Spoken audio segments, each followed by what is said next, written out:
যদি কারোর মোবাইলে এই অনলাইন ক্যাসিনোর কোনো অ্যাপস পাওয়া যায়, সেটাই তাকে শাস্তি দেওয়ার জন্য যথেষ্ট। পুলিশ তাকে অ্যারেস্ট করবে, কোর্টে সুপর্দ করবে, এবং তারপরে তার যে পানিশমেন্ট, এই যে বললাম 2 বছরের কারাদণ্ড এবং 1 কোটি টাকা আর্থিক জরিমানা অথবা উভয় দণ্ডে দণ্ডিত হবে। এই অধ্যাদেশের 20 ধারায় মনে রাখেন, যাতে আপনারা আপনাদের সন্তান বা যারা প্রতিবেশী আছে তাদেরকে সজাগ করতে পারেন।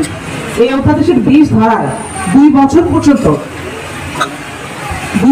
কারাদণ্ড এবং 1 কোটি টাকা পর্যন্ত জরিমানা অথবা উভয় দণ্ডে দণ্ডিত হওয়ার বিধান আছে। তাহলে যারা খেলবেন এই অনলাইন ক্যাসিনোতে, যারা মনে করবেন যে এটা লটারির মতো টাকা উৎপাদনের একটা ভালো জায়গা, টাকা পাওয়ার জায়গা, তারা যেন দুবার চিন্তা করেন। আমরা আহ্বান করছি, এরপর আমরা শুরু করবো অভিযান। তখন যেন আপনারা বলতে না পারেন যে আমরা তো জানতাম না। ঠিক আছে, এই জানানোর জন্যই আজকের এই প্রোগ্রামের মাধ্যমে আপনাদের বলছি যে 2 বছরের কারাদণ্ড এবং 1 কোটি টাকা পর্যন্ত আর্থিক জরিমানা উভয় দণ্ডেই দণ্ডিত করা হবে, যখন আমরা এভিডেন্স সহকারে পাবো যে কেউ অনলাইন ক্যাসিনোতে সংযুক্ত আছেন, জড়িত আছেন। আমাদের আইন, আমাদের ধর্ম এই জোয়াকে নিষেধ করে।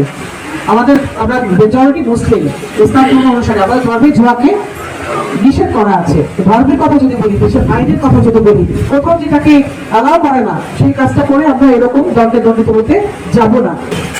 মোবাইলে এই জোয়ার অ্যাপস রাখাও আপনারা, যদি কারোর মোবাইলে, আমাদের পুলিশ আজকে রাত থেকে অভিযান পরিচালনা করবে।